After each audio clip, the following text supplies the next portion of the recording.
Ben Rodriguez had been working the garbage route in this neighborhood for over a decade, and while he'd had his fair share of odd encounters entitled homeowners demanding he pick up extra trash that wasn't within regulations, nosy neighbors watching his every move, people who pretended he didn't exist, nothing had ever felt quite as off as this morning. It was supposed to be just another routine day. The same stops, the same streets, the same houses where people barely acknowledged his presence unless they needed something. The sun had barely begun to rise, casting long golden streaks over the perfectly manicured lawns and pristinely trimmed hedges of the neighborhood, at the kind of place where every driveway was lined with luxury cars, where the biggest concern for most homeowners was whether the landscapers trimmed their bushes exactly the right way. Ben had stopped paying attention to the petty complaints of the people who lived here years ago. He wasn't here to make friends, he was here to work. As his garbage truck rumbled down the quiet street, he already knew which houses would have overflowing bins, which ones would have neatly tied bags arranged with precision, and which ones wouldn't have bothered to roll their cans to the curb at all, expecting someone else to do it for them. He pulled up to one of the larger properties, an ostentatious white mansion with decorative columns that made it look like a poor imitation of a Greek temple, and stepped out of the truck, adjusting his gloves before grabbing the handle of the first bin. It was heavier than usual, but that wasn't uncommon. People threw away all sorts of things they didn't want to deal with anymore. He had once found an entire set of brand new golf clubs someone had tossed because they didn't like the brand, unopened packages of expensive clothes, still with tags attached. High-end electronics that were barely a year-old, things that people like him could never afford but were discarded here like worthless junk. As he lifted the bin to hook it onto the truck, he felt something shift inside, something solid, heavier than typical household waste. He glanced down just in time to see the edge of a cardboard box, the flaps partially open, revealing what looked like the gleam of metal or glass inside. Before he could get a better look, a sharp voice cut through the air like a blade. "Hey, what the hell do you think you're doing?" Ben turned his head and saw a woman standing on the mansion's front steps, her arms crossed tightly over her chest, her manicured nails digging into the sleeves of her expensive-looking sweater. She had the kind of face that was perpetually set in a scowl, the type of person who had never worked a day of physical labor in her life, but carried herself like she ran the world. He knew her, of course. Everyone in the neighborhood did. Karen Fielding, the self-appointed enforcer of community standards, the type of person who treated every minor inconvenience as a personal attack. He didn't immediately respond. Years of dealing with irate homeowners had taught him that engaging too quickly often made things worse, so he simply gave her a neutral look and went back to his work, preparing to dump the bin into the truck. I said stop. She snapped, stepping forward, her heels clicking against the concrete of the driveway. "I saw you. You were rummaging through my trash." Ben exhaled slowly, suppressing the urge to roll his eyes. He had been through this before, people assuming that just because he worked with garbage, he was automatically some kind of scavenger, as if he had nothing better to do than pick through their discarded junk. "I wasn't rummaging," he said evenly. "Just doing my job, Mom." Karen's eyes narrowed. "Don't lie to me. I saw you looking in that bin." Ben didn't respond. There was no point. He knew how this went. People like her weren't interested in explanations. They wanted a fight, and they wanted to win. He turned back to the truck and activated the compactor, sending the contents of the bin into the machine with a mechanical whir. That was when she pulled out her phone. "Oh, you think you're just going to walk away?" "I don't think so," she said, tapping furiously at the screen. "I'm calling the police.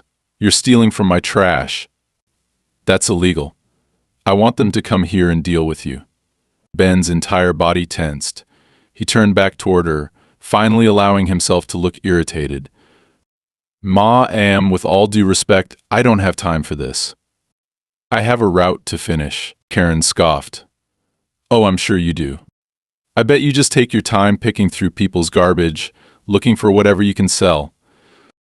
You probably have a whole little side business, don't you?" That did it. He could ignore a lot of things, but the accusation, the sheer arrogance of it, made something in him burn. "You have no idea what you're talking about," he said, keeping his voice steady, but there was an edge to it now. Karen smirked, as if she had been waiting for him to react. "We'll see about that when the police get here." Ben considered just leaving. He wasn't under any legal obligation to stay. But he also knew how this worked. If he left, it would look worse. People like Karen always found a way to twist the narrative to make themselves look like victims, and he wasn't about to give her that ammunition. Instead, he stood there, arms crossed, as she rattled off her complaint to the emergency dispatcher. "Yes, I need officers to respond immediately," she said, her voice dripping with exaggerated concern. "There's a suspicious man going through my trash. Yes, right now, he's still here, he's acting aggressive. I feel unsafe." Ben closed his eyes briefly, forcing himself to take a slow breath. Aggressive. Unsafe. The way she said it made his stomach turn. She wanted them to come in expecting trouble. She wanted them to see him as a threat before they even arrived. And that meant he needed to be very, very careful about what happened next. Ben stood there, arms crossed, staring at Karen as she continued her call with the police, pacing in small, calculated steps across her pristine driveway like she was putting on a performance.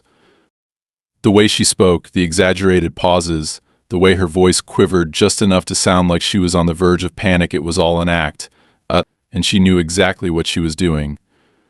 He had seen people like her before, the kind who believed the world existed solely to cater to them, the kind who weaponized the smallest inconveniences into personal vendettas. She glanced at him occasionally, her eyes flicking over his uniform like it somehow proved her point. But like the mere fact that he was a garbage man meant he was guilty of whatever crime she had concocted in her mind. The tension settled into Ben's chest like a slow-building fire. He wanted to walk away, to get back in his truck and continue his route, to leave her standing there clutching her phone in frustration when the police showed up and found nothing. But he knew better. If he left, she would spin the situation into something worse. She would say he fled the scene, that he knew he was caught and ran before they could stop him. She would take control of the narrative before he even had a chance to defend himself, and he wasn't about to let that happen. So he stood his ground, jaw clenched, waiting. It didn't take long for the flashing red and blue lights to appear at the end of the street, bouncing off the carefully maintained hedges and casting shadows across the perfectly trimmed lawns. A black and white patrol car rolled to a stop just beyond the driveway, and two officers stepped out, one adjusting his belt as he surveyed the scene, but the other already reaching for the small notepad in his pocket. Ben kept his breathing steady, forcing himself to stay calm as Karen turned toward them with the urgency of someone who had been eagerly awaiting their arrival. "Thank God you're here," she said, placing a hand over her chest like the situation had truly shaken her. "I don't know what he's capable of, but I feel threatened. He's been going through my trash, taking things that don't belong to him. I caught him in the act, and when I confronted him, he got aggressive. He's been standing here intimidating me ever since." Ben almost laughed at the sheer absurdity of it, but he knew laughing would only make things worse. He forced himself to remain still as the officers exchanged a glance before turning toward him. The taller of the two, whose name tag read Reynolds, stepped forward, resting his hand on his utility belt. "Sir, can you tell me what's going on here?" Ben kept his voice even, measured, careful not to let the frustration creep into his words. "I was emptying the trash like I do every week. I didn't take anything. I didn't touch anything that wasn't part of my job." She started yelling at me before I even finished. Reynolds studied him for a moment, eyes scanning his uniform, his gloves, the truck behind him, as if trying to determine whether his words carried any weight. The second officer, a younger man with sharp features and a name tag that read Morris, jotted something down in his notepad, his pen scratching against the paper in quick, efficient strokes. "Am," Reynolds said, turning back to Karen, "are you sure you saw him take something from your trash?" Karen let out a short, breathy laugh, the kind that suggested she couldn't believe she was even being asked that question. Of course I'm sure. I know what I saw. I put something valuable in there earlier and now it's gone. Ben's stomach tightened. That was new. She hadn't said anything about something being missing before. This wasn't just about accusing him of looking through her garbage anymore, she was actively trying to frame him. His mind raced, trying to remember if he had even seen anything unusual in the bin before dumping it. But the memory was already foggy, clouded by the sheer absurdity of the situation. What exactly is missing? Reynolds asked. Karen hesitated. It was barely a fraction of a second, but Ben caught it, and judging by the way Morris's pen momentarily paused against the paper, he had caught it too. A bracelet, she said finally. Gold with small diamonds. I had a gift from my husband. It was in a small jewelry box, and now it's gone. Morris glanced up. You're saying you threw a gold and diamond bracelet into the trash? Karen stiffened, realizing how ridiculous it sounded. It was a mistake, she said quickly. I was cleaning, and I must have knocked it into the bin without realizing it. But it was definitely there earlier, and now it's not. And she jabbed a finger toward Ben, was the only person near the trash before it disappeared. Ben exhaled sharply through his nose. He didn't take anything. He knew that. But the way Karen was talking, the way she was controlling the conversation, he could already see how this would play out. It didn't matter if her accusation made no sense. It didn't matter if she had no proof. She was loud, insistent, and confident, and sometimes that was all it took to make people believe a lie. Reynolds turned back to him. Do you mind if we check your truck? Ben's hands curled into fists at his sides, but he forced himself to relax them. Go ahead, he said, stepping aside. I didn't take anything. Morris moved toward the truck, pulling open the side panel and shining a flashlight into the compactor. The machinery whirred slightly as he shifted through the partially crushed bags, his gloved hand nudging aside bits of discarded packaging, food scraps, and general household waste. Ben already knew what he would find: nothing. After a few moments, Morris straightened and looked toward Reynolds. Nothing that matches the description. Karen's face twisted, her expression caught between frustration and disbelief. You didn't look hard enough, she snapped. Maybe he hid it somewhere else. Reynolds sighed, clearly growing tired of the whole thing. We've checked the truck, and there's no sign of your missing bracelet. Are you sure you didn't misplace it somewhere else in the house? Karen's lips pressed into a thin line. Ben could practically see the gears turning in her head, the frantic calculations as she tried to figure out how to salvage the situation. He took it, she said finally, her voice hard and unwavering. I know he did. You need to check him. Ben's pulse pounded in his ears. Reynolds hesitated. Without any evidence. He could have it in his pockets, she interrupted. Or in his truck. Or hidden somewhere. He's lying. He stole from me, and you're just going to let him get away with it. Ben clenched his teeth so hard his jaw ached. This wasn't about a bracelet. It had never been about a bracelet. She wanted him humiliated, wanted to see him treated like a criminal, wanted to remind him that no matter how many years he had worked in this neighborhood, he was still beneath her.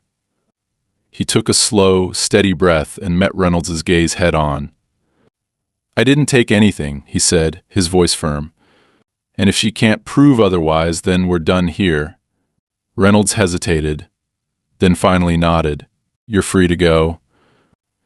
Karen let out a strangled noise, but the officers were already turning back toward their car. Ben exhaled, turning toward his truck. He had won. But as he climbed into the driver's seat and pulled away, he couldn't shake the feeling that this wasn't over. Ben drove away from the mansion, gripping the steering wheel so tightly that his knuckles turned white. His jaw was clenched, his pulse still hammering from the sheer absurdity of what had just happened. He had encountered plenty of entitled homeowners in his years on this job, but never had someone so brazenly attempted to frame him for a crime he didn't commit. It was the smugness in Karen's expression that lingered in his mind, The way she had spoken with complete certainty, as if she genuinely believed she could bend reality to her will. He had seen people lie before, but this was different. This wasn't a spur-of-the-moment fabrication. This was calculated, a performance meant to convince, and for a few tense minutes, he had genuinely worried that the officers might take her word over his. The further he got from her house, the harder it was to shake the unease settling in his gut. He had expected the situation to end the moment the cops left, expected Karen to huff and storm back inside, expected it to be another frustrating but ultimately meaningless interaction with a difficult homeowner. But something told him she wasn't the type to let things go. He knew her type, the ones who always had to be right, who couldn't stand losing, who would go out of their way to prove a point even if it meant making someone else miserable. She had wanted him humiliated, wanted to see him in handcuffs, wanted to watch him squirm under police scrutiny. The fact that she hadn't gotten what she wanted wouldn't make her let go of the issue, it would make her double down. By the time he reached the next block, he had managed to push most of his frustration to the back of his mind, forcing himself to focus on his work. The last thing he needed was to get so wrapped up in Karen's nonsense that he let it affect his job. He went through the motions, collecting the trash, emptying the bins, keeping his head down, but the tension never fully left his shoulders. He kept glancing in his side mirrors, half expecting to see another patrol car pull up behind him, half expecting Karen to come speeding down the street, waving her phone in the air with some new fabricated accusation. It wasn't until his lunch break that he realized just how far she was willing to take this. He had parked in his usual spot near a quiet alleyway behind a gas station, a place where he could take a breath, eat his sandwich in peace, and go over the route without anyone bothering him. The moment he pulled out his phone, his stomach dropped. He had several missed calls from his supervisor, which wasn't normal. His boss never called unless something was seriously wrong. Frowning, he tapped the screen and put the phone to his ear, already bracing himself for whatever was coming. "Rodriguez," his boss said the moment he answered. "What the hell is going on?" Ben frowned. "I was about to ask you the same thing. I just got a complaint." "A serious complaint," his boss said, his voice laced with frustration. "Some woman called the office claiming you stole from her property. She said you were caught on camera taking something valuable from her trash, and she's demanding that we fire you immediately." Ben closed his eyes briefly, exhaling through his nose. "It's a lie. I already dealt with this earlier. The police came, checked everything, found nothing, and let me go. She's making it up." "Yeah? Well, she sent a video." Ben's breath caught. "What?" "It's a short clip, just a few seconds, but she claims it proves you were snooping around her trash. She says she has more footage if we don't act on it." Ben's skin went cold. He hadn't done anything wrong, but that didn't matter if she had managed to manipulate the footage in a way that made it look suspicious. He forced himself to keep his voice calm. "I need to see it." His boss hesitated. "I already told her we don't make decisions based on one-sided evidence, but you need to be real with me, Rodriguez." "Did you touch anything you shouldn't have?" "No," Ben said firmly. "I did my job, emptied the bin, and that was it. If she has a video, it's either edited, taken out of context, or completely staged." His boss sighed. "I'll send it to you. Take a look and tell me what you think." A few moments later, his phone buzzed with a new message. He clicked on the video attachment and watched, his heart pounding. It was grainy security footage from a driveway camera, positioned at an angle that overlooked the garbage bins. The clip was only 5 seconds long, showing Ben walking toward the bin, lifting the lid, and pausing briefly before looking inside. Then the video cut off. Ben felt his stomach twist. Out of context, it absolutely looked suspicious. He knew exactly what this was. She had cherry-picked a moment that made it seem like he was searching for something in her trash, when, in reality, he had only glanced inside because he had noticed something heavy at the bottom of the bin. He immediately called his boss back. This is bullshit. She cut the video to remove the part where I actually dumped the bin into the truck. I wasn't looking for anything. I was doing my job. His boss sighed again. I figured as much. But she's pushing hard. She's saying she's going to take this to social media, to the news, that she'll make sure the company's reputation is ruined if we don't fire you. Ben gritted his teeth. So what now? For now, nothing, his boss said. I'm backing you on this, but I need you to be careful. People like her don't let things go. If she's willing to go this far, she might not stop. Ben already knew that. As the day went on, the feeling of unease only grew stronger. When he stopped at another house on his route, he noticed a neighbor watching him from their porch, whispering to someone on the phone. At the next stop, an older woman hesitated before handing him a bag, her eyes darting away like she didn't want to be seen interacting with him. The worst part came when he pulled up to another mansion 3 streets away and saw Karen standing outside, arms crossed, talking to another homeowner. The moment she saw him, she smiled slow, smug, victorious. She was poisoning the neighborhood against him. By the time his shift ended, he felt like he was suffocating under the weight of it all. He had done nothing wrong, yet he was being treated like a criminal, like a thief, like someone who didn't belong. He drove home in silence, his grip on the steering wheel so tight his fingers ached. He needed to do something. As soon as he parked, he pulled out his phone and dialed a number he never thought he'd have to use. The voice on the other end answered on the second ring. Rodriguez? Hey man, Ben said, his voice tight. I need a favor. I think someone's trying to set me up. There was a pause. Then a low chuckle. Well shit. Tell me everything. Ben took a deep breath. It was time to fight back. Ben sat in his truck long after the call ended, staring at the dim glow of the streetlights outside his window, his mind racing through every possible scenario. He had never been in a situation like this before, never had to defend himself against something so blatantly fabricated, and yet here he was, being painted as a criminal in a neighborhood where he had worked for years without issue. The sheer audacity of Karen's actions was infuriating, but more than that, it was dangerous.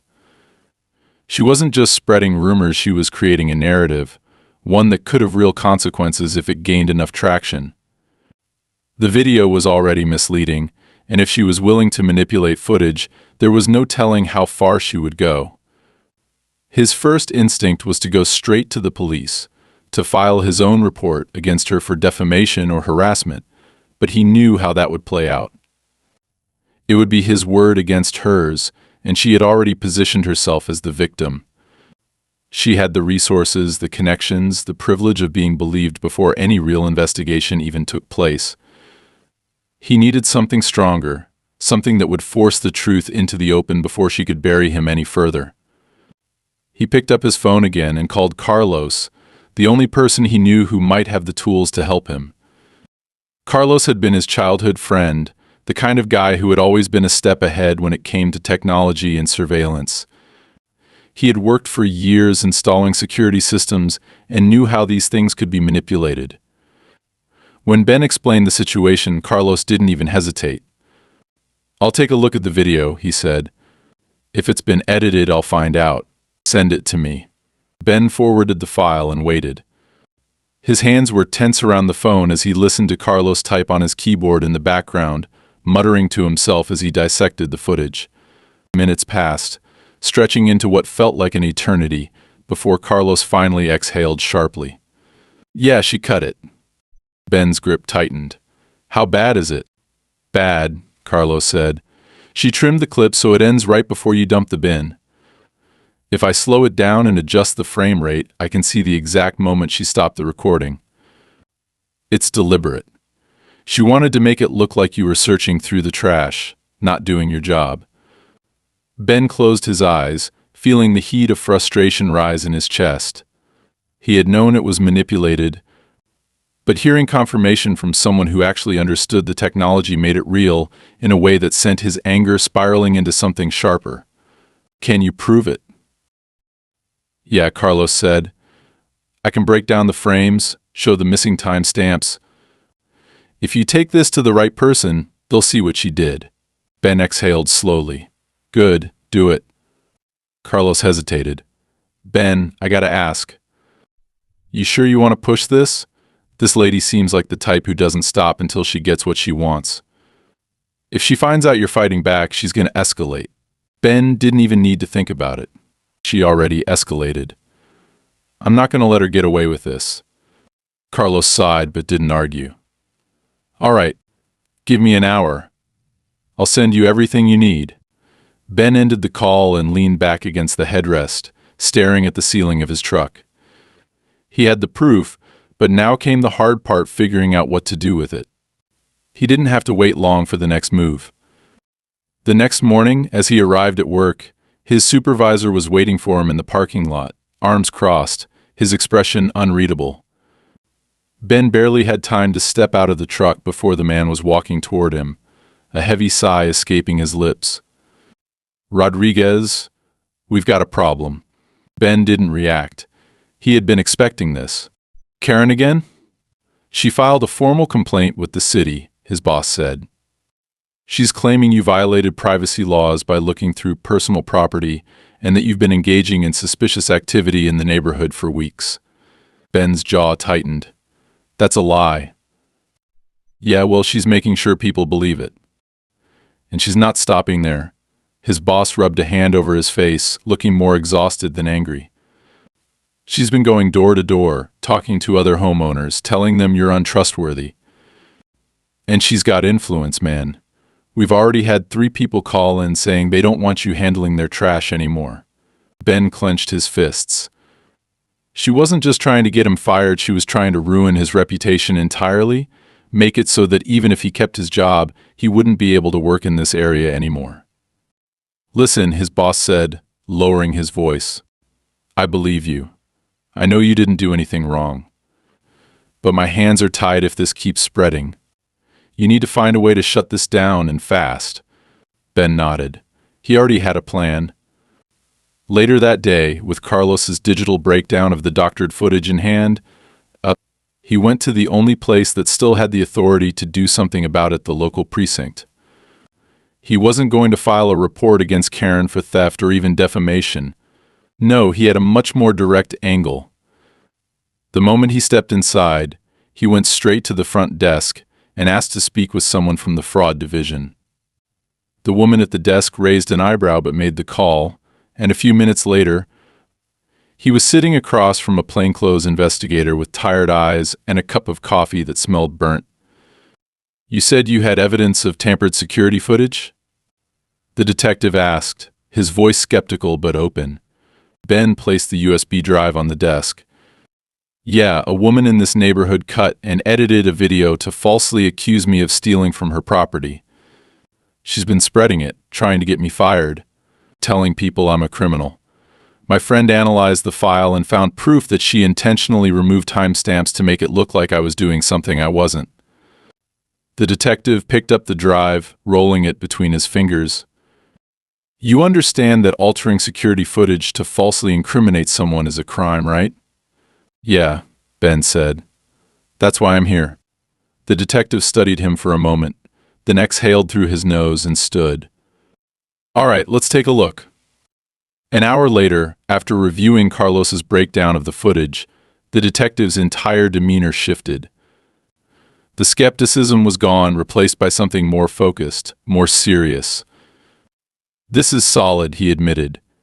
If what you're saying is true, she's not just harassing you, she's committing evidence tampering. That's a felony if it leads to an arrest. Ben's stomach tightened. So what happens now? The detective leaned back in his chair, considering. First, I'll need an official statement from you. Then we'll see if this lady's got a history of making false reports. If she does, we might have enough to charge her. Ben nodded. For the first time since this all started, he felt something close to relief. Karen had spent so much time trying to control the narrative, trying to twist reality to fit her version of events, but she had made a mistake.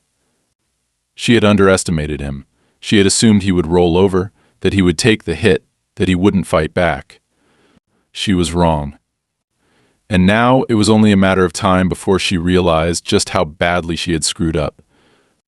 Ben left the police station feeling the slightest sense of relief, but it was buried under layers of frustration and anger that refused to dissipate. He had done everything right, followed every rule, stayed professional even as Karen dragged his name through the dirt, and yet he knew she wasn't done. She had already escalated this further than he had thought possible, and now that she was under investigation, there was no telling what her next move would be. He wasn't naive enough to believe that people like her just backed down when confronted. No, she would fight tooth and nail to maintain control of the situation, and that meant she would come at him harder than before. His phone buzzed in his pocket as he climbed into his truck, and for a brief moment he considered ignoring it.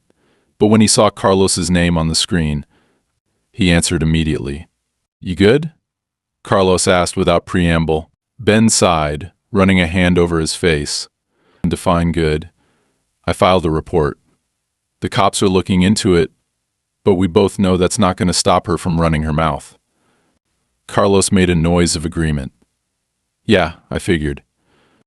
That's why I called. You're not going to like this, man, but I think you need to know."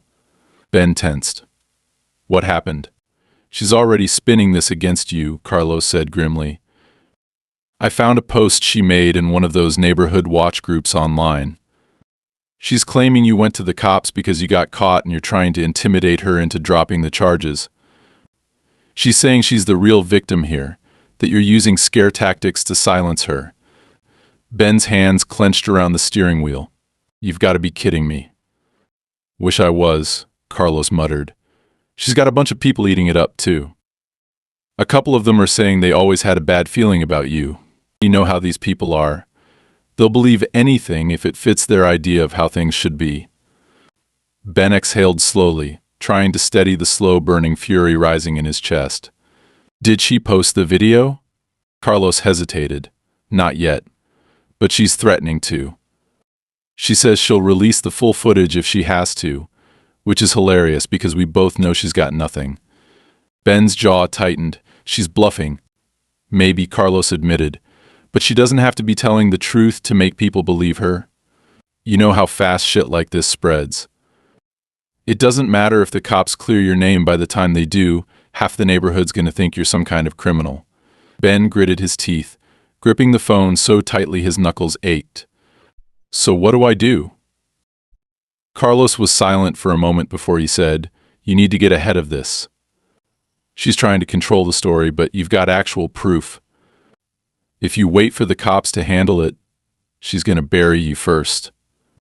Ben knew Carlos was right, but that didn't make it any easier to swallow. He had never wanted to be the kind of person who fought battles like this in the public eye, never wanted to be forced into defending himself against outright lies. He had spent his whole life keeping his head down, doing his job, and avoiding unnecessary conflict, but Karen had made that impossible. If he didn't push back now, he would lose everything, whether he was guilty or not. "Send me the link to the post," Ben said finally. Carlos didn't hesitate. Already did. "Look, man, if you want, I can start commenting, calling her out, showing people the edited footage." "No," Ben interrupted. "Not yet. I need to do this the right way." Carlos sighed. "All right, just don't wait too long. She's already convinced a good chunk of these people that you're some kind of dangerous scam artist." Ben hung up and opened the link Carlos had sent him. The post was worse than he had expected. Karen had written an entire paragraph painting herself as the victim, claiming that he had tried to intimidate her after she caught him stealing, that he was now using the police to harass her, that she was scared for her safety. The comments were a mix of outrage and speculation, with some people already talking about how they never trusted that guy, how they always had a bad feeling, of how workers like that needed to be watched more carefully. It was a nightmare. Ben took a slow breath, forcing himself to think rationally. If he jumped into the comments now, if he tried to argue with these people, it would only make things worse. He needed to be smarter than that.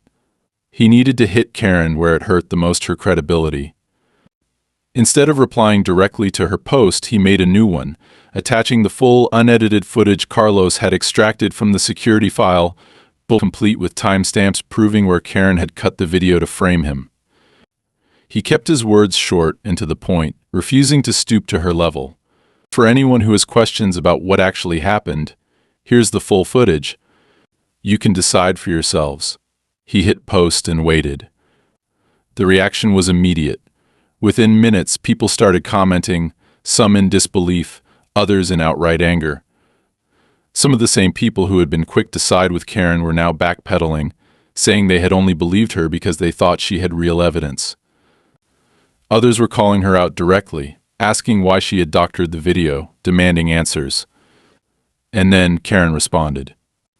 Her reply was frantic, defensive. She accused Ben of tampering with the footage, of hacking her security system to make himself look innocent. She doubled down on her claims, insisting that the real video would prove everything, but now fewer people were buying it. The damage was done. Ben watched as the tide shifted, as people who had been on her side started questioning her motives, as the comments under her original post filled with people demanding she show the full footage she had promised. And then she deleted the post. Ben let out a slow breath, feeling the tension in his shoulders ease just slightly. But he knew Karen wasn't the type to admit defeat. Later that evening, as he was getting ready to shut his phone off for the night, a new notification popped up. It was a private message from a name he didn't recognize, but the first few words made his stomach drop. You need to watch your back. She's not done with you yet. Ben's fingers hovered over the screen for a moment before he opened the message. Karen's been doing this for years. You're not the first person she's tried to ruin. But this time she's scared. She knows she messed up, and she's going to do whatever it takes to make sure you don't win. Be careful. Ben stared at the message, his heartbeat heavy in his ears. The fight wasn't over. Not even close. Ben stared at the message on his phone, his pulse pounding in his ears as he reread the words. Someone out there knew exactly what Karen was capable of, knew her history, knew the kind of person she was when she didn't get her way. And now she was scared. That should have felt like a victory, but instead, it only sent a chill down his spine. People like her didn't back down when they felt cornered, they lashed out.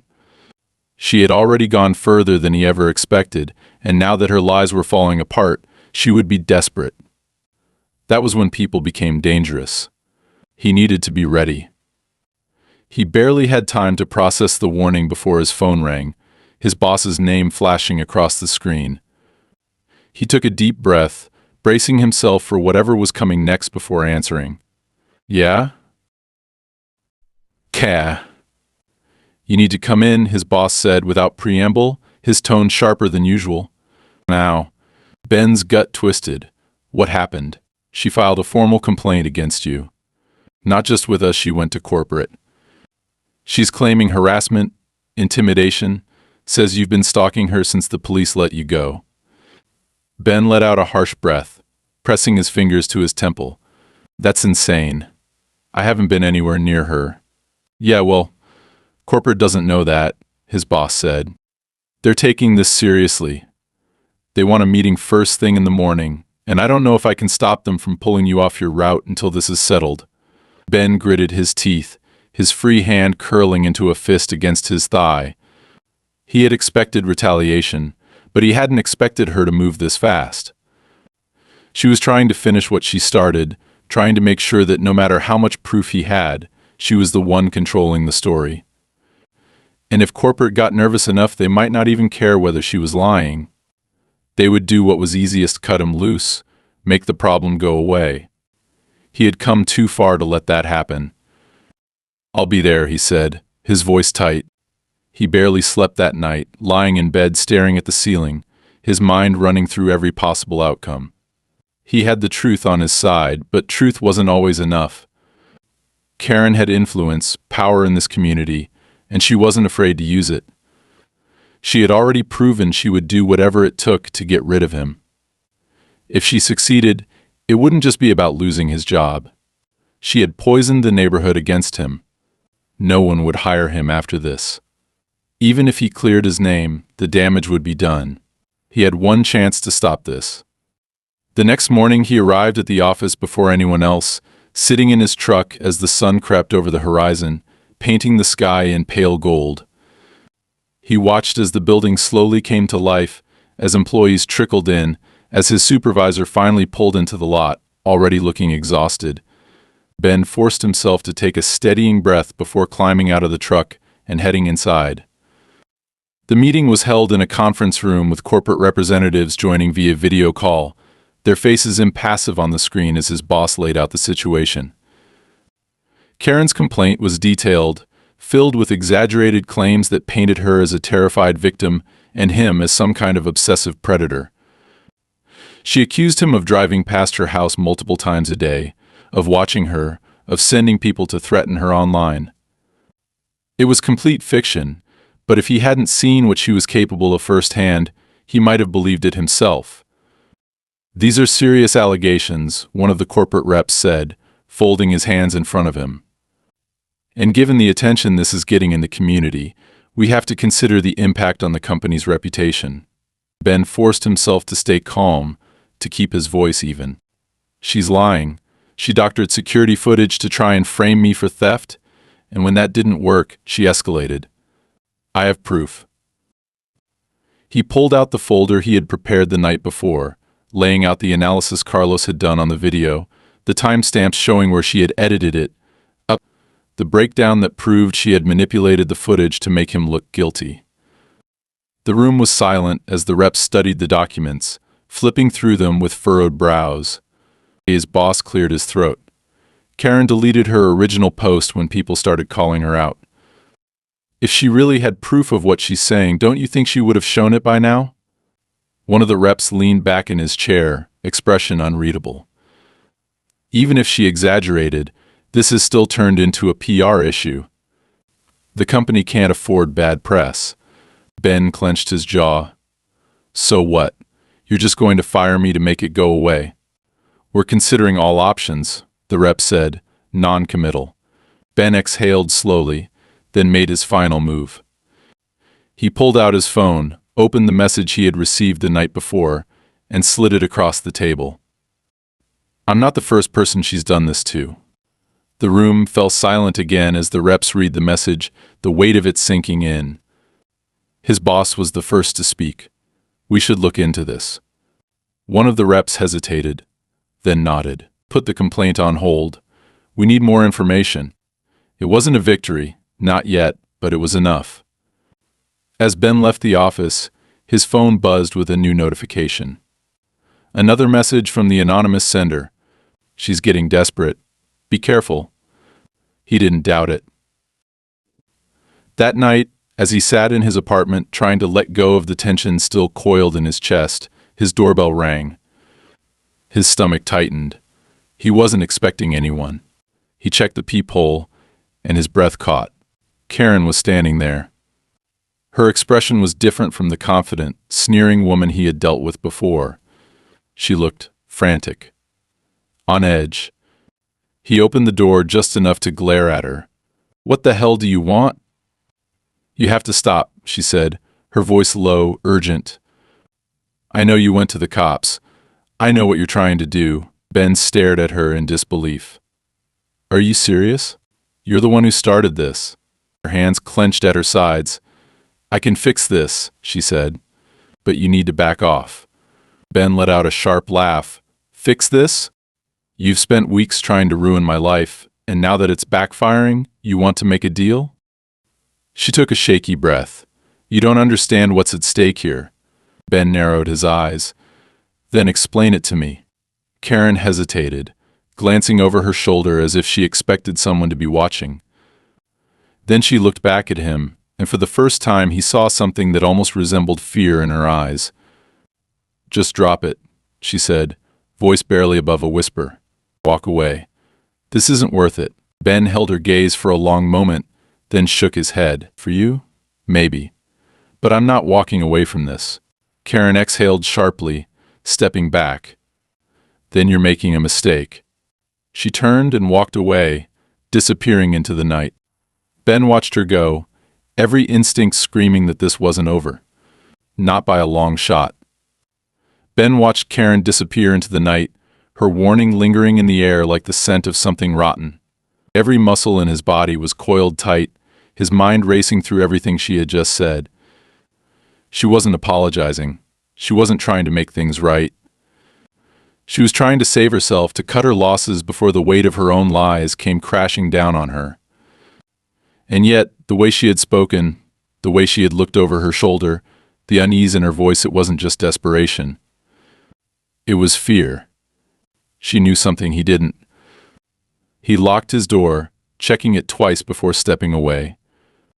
His gut told him this wasn't over yet, that Karen had one last move left to play, and if he wasn't careful, he would walk right into it. He checked his phone, scrolling through the messages from the anonymous sender, trying to piece together who they were and why they had been helping him. They knew things about Karen, things he hadn't been able to find on his own. Whoever they were, they had been watching her for a long time. A new message popped up just as he was about to put the phone down. You need to go to the police station. Now, they have something. Ben's stomach dropped.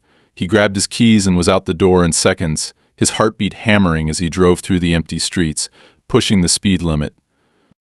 The station was quiet when he arrived, the kind of stillness that made everything feel heavier, more significant. He stepped inside, his breath tight in his chest, and approached the front desk.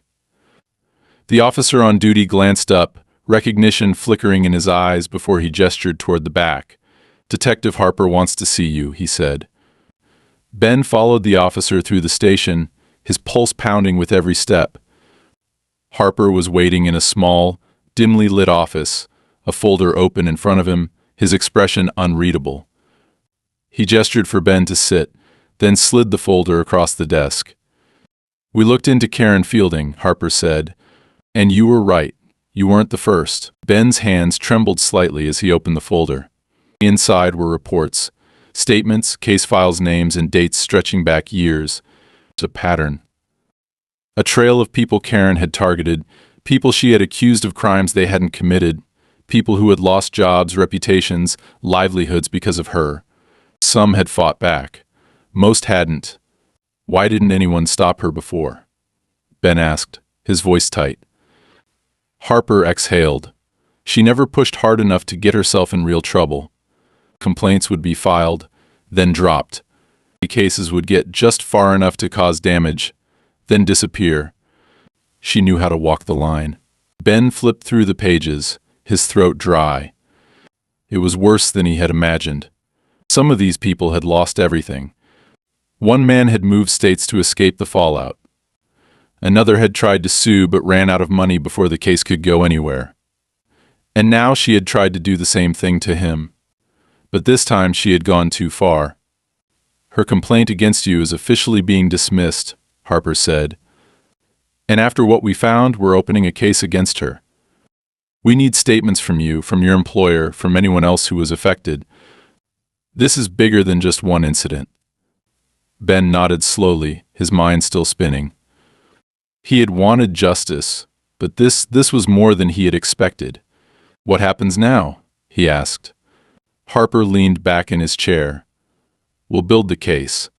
With the evidence we have, it won't take much to file charges. She's in deep, Rodriguez. It's only a matter of time before she realizes just how bad this is for her. Ben exhaled, the weight on his chest finally beginning to lift. For the first time since this started, he felt like he was winning. The fallout was immediate. The next day, the news spread through the neighborhood like wildfire. Karen's carefully constructed facade cracked under the pressure of scrutiny, her influence crumbling as people who had once defended her started pulling away. Some still clung to their loyalty, refusing to believe the truth, even as the evidence piled up, but most saw her for what she was now. By the end of the week, her house was empty. She had packed up and left in the middle of the night, her car loaded with suitcases, her reputation in shambles. She had tried to disappear before the legal system could catch up to her, but it was too late. The investigation was moving forward, and there were too many people willing to testify against her now. Ben stood on his usual route the morning after she left, watching as the street remained unusually quiet. No Karen, no glares from suspicious neighbors, No more whispered conversations behind his back. Just another work day. Just another morning. Carlos called him that afternoon. "So," he said, his voice filled with satisfaction, "you finally got her." Ben exhaled, running a hand through his hair. "Yeah, it took long enough." "You okay?"